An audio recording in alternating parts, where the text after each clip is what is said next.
बिहार की राजनीति में जिस तरह से एक माहौल पैदा हो गया है और गर्माहट बढ़ गई है, कहा यह जा रहा था विपक्ष की तरफ से कि कुछ न कुछ तो है जिसको लेकर के एनडीए के भीतर खलबली मची हुई है और नीतीश कुमार को नेता मानने से भारतीय जनता पार्टी इनकार कर रही है।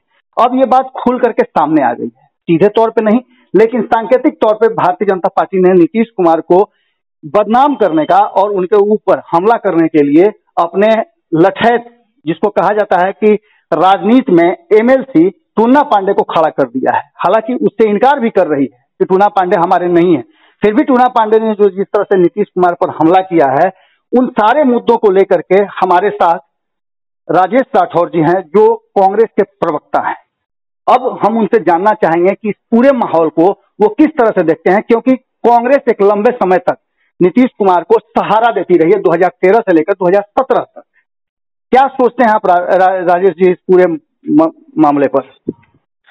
देखिए, इसका संदर्भ हम अभी जो भारतीय जनता पार्टी के नेता अप्रत्यक्ष और प्रत्यक्ष रूप से नीतीश कुमार जी पे हमला कर रहे हैं, तो इसका हम भूमिका बहुत पहले से बन गई है कि भारतीय जनता पार्टी ने उनको मन से कभी स्वीकार नहीं किया। राजनीतिक साठगांठ सत्ता के लिए जरूर कर लिया, लेकिन भारतीय जनता पार्टी अपने शर्तों पे। आपने देखा होगा कि भारतीय जनता पार्टी के बड़े नेता जो देश के प्रधानमंत्री हैं, उनको जब बिहार में आके कहते हैं नीतीश जी के डीएनए पे सवाल उठाया था, तो बिहार के न बल्कि प्रतिपक्ष के तमाम लोग कांग्रेस पार्टी, आरजेडी और सामाजिक संगठन नीतीश कुमार जी के पक्ष में आए। बिहार के आवाम को भी ये बात बहुत ही बुरा लगा कि देश के प्रधानमंत्री आके बिहार के मुख्यमंत्री के डीएनए पे सवाल उठाते हैं, यानी कि बिहार के डीएनए पे सवाल उठाते हैं। ऐसी स्थिति में बिहार की जनता नीतीश कुमार के साथ कदमों में कदमों मिलाकर रहा और भारतीय जनता पार्टी को बिहार में मुंह खानी पड़ी। भारतीय जनता पार्टी ने कभी मन से नीतीश कुमार को स्वीकार नहीं किया। स्वीकार करना दूर की बात है, अपमानित किया डीएनए के सवाल पे। अब दूसरी ओर जाइए, इस बार भी जब विधानसभा का चुनाव हुआ तो भारतीय जनता पार्टी चिराग पासवान जी को टाइट करके, चिराग पासवान जी को दोहरा रवैया अपनावा कर अपनी सीट को बचवाए रखा और नीतीश कुमार जी को मिट्टी में मिला दिया। जो नीतीश कुमार जी कहते थे कि मिट्टी में मिल जाएंगे, मोदी भाजपा में नहीं जाएंगे, तो वही भाजपा के साथ जब नीतीश कुमार जी गए तो नीतीश कुमार जी ने अपना एक ऐसा भारतीय जनता पार्टी ने एक ऐसा चिराग भेजा जब मुख्यमंत्री नीतीश कुमार के घर में आग लगा के नीतीश कुमार को मिट्टी में मिला दिया। आज नीतीश कुमार जी पहली बार ऐसा हुआ है कई सालों, कई चुनावों के बाद कि तीसरे नंबर के पार्टी बन के रह गए। कभी वो दूसरे और कभी पहले नंबर के रहते थे। तो भारतीय जनता पार्टी ने उनको मिट्टी में मिला दिया, क्योंकि नीतीश कुमार स्वयं कहे थे कि सदन में कहे थे और स्वयं कहे थे कि मिट्टी में मिल जाऊंगा। सदन की बात बड़ी होती है, भाजपा से कभी हाथ नहीं मिलाऊंगा, लेकिन भाजपा से हाथ मिलाए और स्वयं तो नहीं मिले, भारतीय जनता पार्टी ने इनको मिट्टी में मिला दिया। अब बात आई चुनाव के बाद जब सरकार एन के प्रकार बन गया, जिसको टूना जी पांडे कहे हैं, टूना जी पांडे हकीकत कहे हैं, इसमें दो राय नहीं है, लेकिन कहे भी हैं तो अपने मन से नहीं कहे हैं। कहीं न कहीं भारतीय जनता पार्टी के बड़े नेताओं का संरक्षण उन्हें प्राप्त है। अगर नहीं होता तो 100 को पूछा जाता। तो टूना जी पांडे हकीकत कहें, समर्थन तो तेजस्वी यादव को मिला था, जन समर्थन तो उन्हें मिला था, जनादेश उन्हें मिला था। तंत्र का प्रयोग कर नीतीश कुमार सदन में आए। उस समय तो तेजस्वी को रोकना था। आज बात क्या हो गई कि लगातार कोरोना काल में देखते हुए या चुनाव के बाद से भारतीय जनता पार्टी के प्रदेश अध्यक्ष जायसवाल जी या अनेक नेता बिहार सरकार के लॉ एंड ऑर्डर पे सवाल उठाते रहा। कोरोना काल से पहले, कोरोना काल में जो भारतीय जनता पार्टी के एमपी, एमएलए और मंत्री अपने अपने क्षेत्र में घूम रहे थे, वो स्वास्थ्य व्यवस्था पे और सरकार के कामों को सवाल उठा रहा था। किसी ने ये नहीं कह रहा था कि कोरोना काल में समाज की सेवा कैसे हो।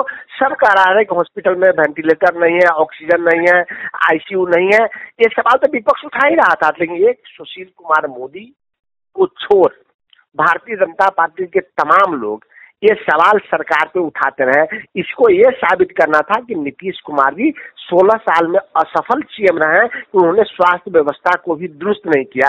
क्योंकि इस कोरोना काल में सरकार के दो धारा दिखा दिया, एक जेडीयू अपने पक्ष की बात कर रहा था और दूसरा भारतीय जनता पार्टी आज भी अपने पक्ष की बात कर रहा है।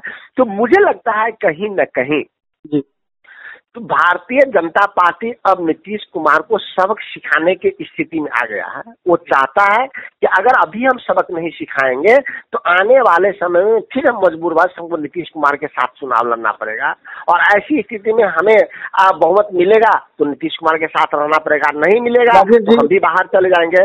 राजेश जी, बिहार की राजनीति को आप बहुत बारीकी से देखते हैं। युवा नेताओं में आपका एक अलग पहचान है, क्योंकि आप सटीक और धरातल की बातें करते हैं।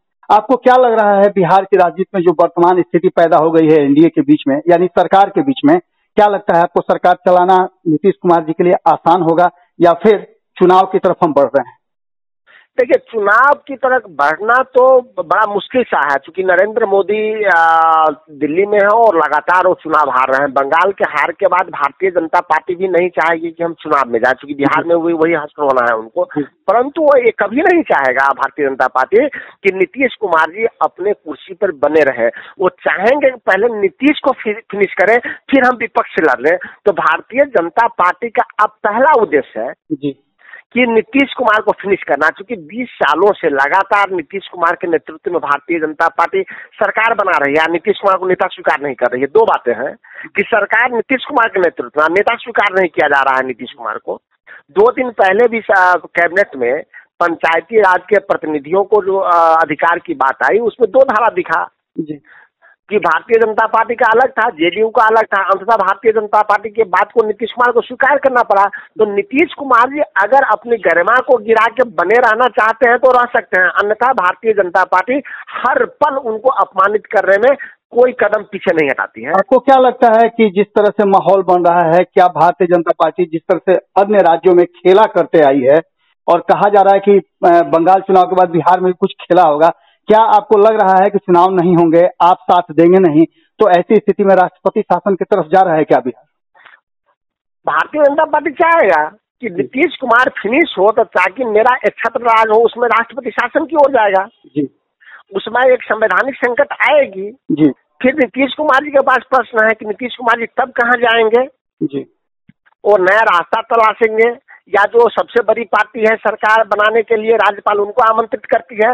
लेकिन सबसे पहले है कि नीतीश कुमार को फिनिश करना भारतीय जनता पार्टी का एक और एकमात्र उद्देश्य रह गया है कि नीतीश कुमार को कितना जल्दी फिनिश किया जाए, क्योंकि विपक्ष जितना हमला नीतीश कुमार पे नहीं कर रहा है, उससे ज्यादा उनके 15 सालों के कुशासन का जो ब्यौरा दे रहा है वो भारतीय जनता पार्टी दे रहा है। चाहे हॉस्पिटल के रूप में हो, रोड को हो, लॉ एंड ऑर्डर पे लगातार 6 महीना से सरकार बनने के 5-10 दिन के बाद से भारतीय जनता पार्टी के प्रदेश अध्यक्ष लॉ एंड ऑर्डर पे सवाल उठाते हो। इससे अंदाज लगाया जा सकता है कि उनकी निकटता कितनी है। जी, बहुत बहुत धन्यवाद जी, नमस्कार। अगर ये वीडियो पसंद आई और वह बिहार के राजनीति और बिहारियत से सरोकार रखेनी तो सब्सक्राइब बटन दबा के चैनल के सब्सक्राइब कर ली। ओजे एगो घंटी बा, ओकरा बटन दबा देला से कुल सटीक और मारक खबर रुआ मुफ्त में मिल जाई। अगर रुआ पत्रकारिता के हमनी के नया प्रयोग में सहयोग कर चाहतानी तो ज्वाइन बटन दबा दी। पेटीएम नंबर नोट कर ली 9386816700। धन्यवाद।